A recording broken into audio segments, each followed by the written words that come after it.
Good morning, students, and welcome to another online. What is respiration? All living things use a process called respiration to get energy to stay alive.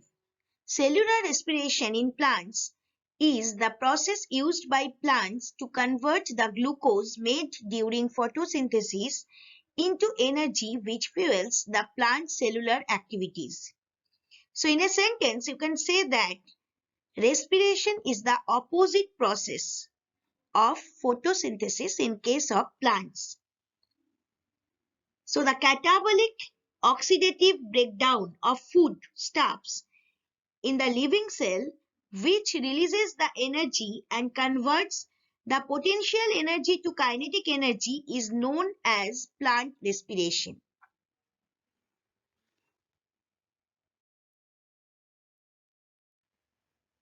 What are the significance of respiration?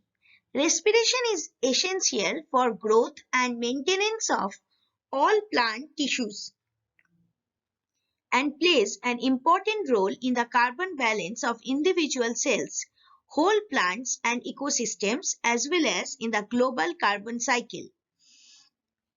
You can see the diagram. Here it has been shown. Now, so the significance of respiration, if question will come like this, you can say respiration plays an important role in a living organism due to several reasons. Number one, energy released during this process is used in performing various life processes. Number two, the process leads to the formation of important cell constituents. Number three, it changes insoluble food to soluble food. Number four, it helps in maintenance of carbon balance in nature. And number five, it activates different meristems of the plant body. During plant respiration, exchange of gases take place in between the environment and plant cell. The interchange of oxygen and carbon dioxide gases takes place during this process.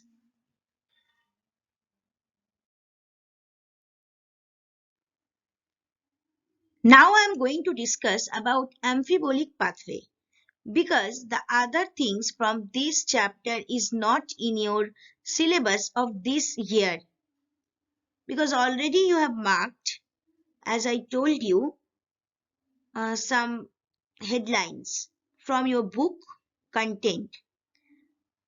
So following this, I have made this video. So let's start with amphibolic pathway. An amphibolic pathway is a biochemical pathway that includes both anabolic and catabolic processes.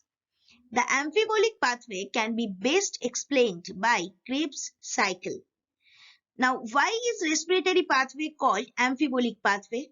The respiratory pathway is an amphibolic pathway as it involves both anabolism and catabolism.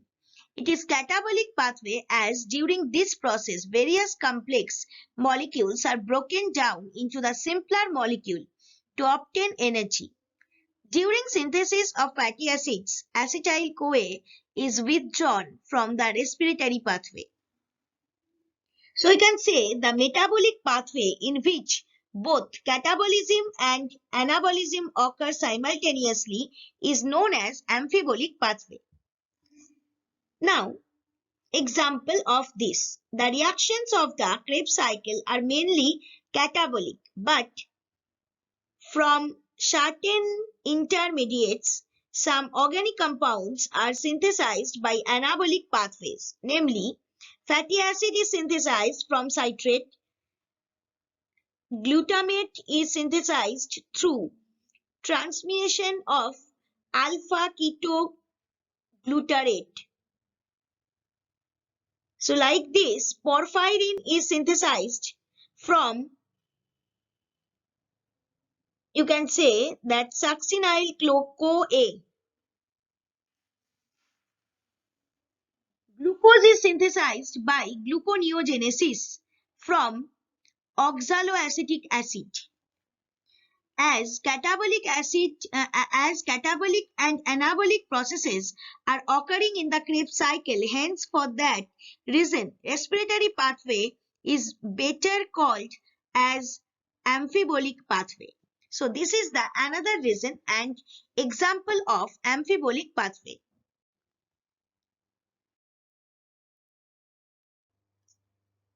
Now, what is respiratory quotient or RQ? Respiratory quotient, also known as the respiratory ratio, is defined as the volume of carbon dioxide released over the volume of oxygen absorbed during respiration. It is a dimensionless number used in a calculation for basal metabolic rate when estimated from carbon dioxide production to oxygen absorption. So respiratory quotient is equal to volume of CO2 evolved divided by volume of oxygen consumed. Now see the diagram. Factors affecting RQ. Role of diet. For carbohydrate 1, fat 0.7, protein 0.8, mixed diet 0.85. Effect of interconversion in body. And number 3, muscular exercise. And the second picture is about the respiratory quotient, that is respiratory substrate glucose, value of glucose, RQ value of glucose is 1, RQ value of fatty acid is 0.7, RQ value of protein is 0.9. So factors modifying RQ, you can say that RQ value depends mainly on several factors. Nature of respiratory substrate, amount of oxygen present in respiratory substrate, extent to which the respiratory substrate is broken down, changes in the oxidation and reduction levels of the respiratory substrate.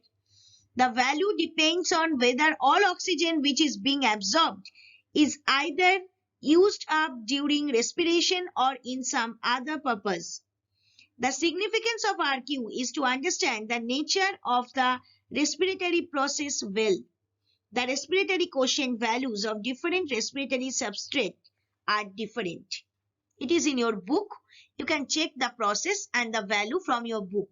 And if you will not understand, then please inform me in my Zoom class. I will make you understand.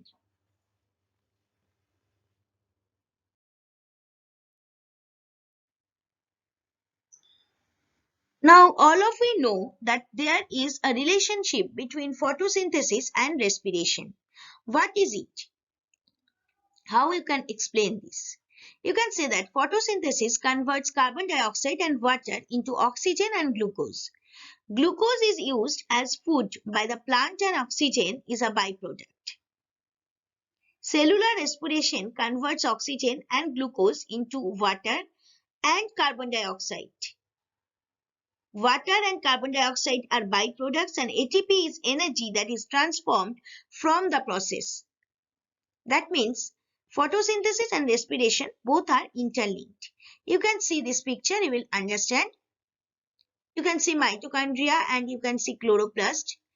You know mitochondria in animal cell and chloroplast obviously in plant cell. One is photosynthesis and another one is aerobic respiration.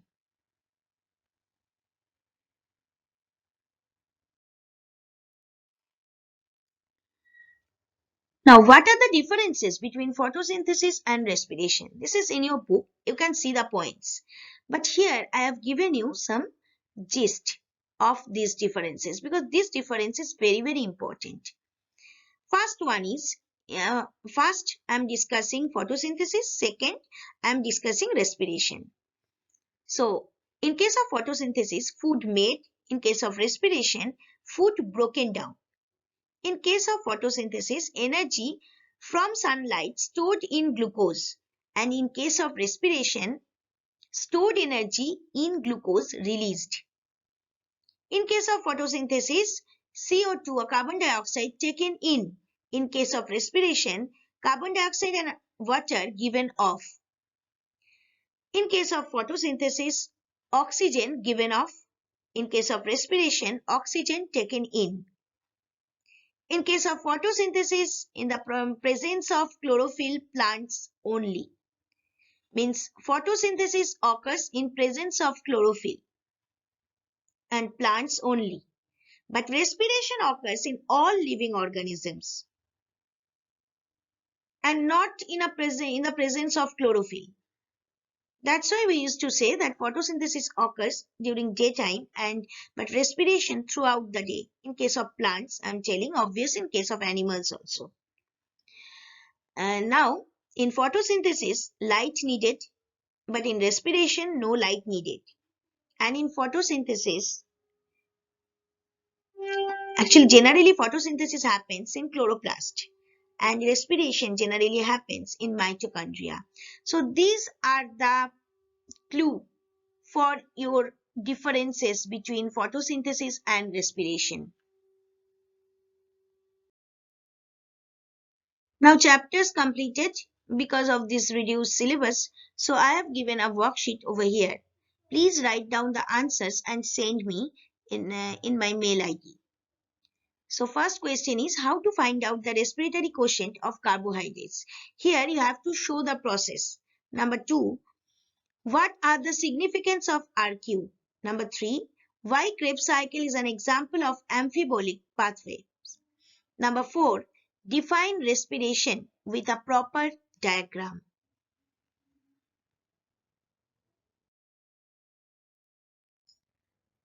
For any subject related doubts or queries, please email me at sudeshna1.sma@outlook.com, or else, as I told earlier, that you can discuss with me in my Zoom class. We also welcome your responses by way of your views and feedback on the PPTs or videos at feedback.stmichaelsacademy@gmail.com. Thank you, students. Hope you have understood. Have a nice day.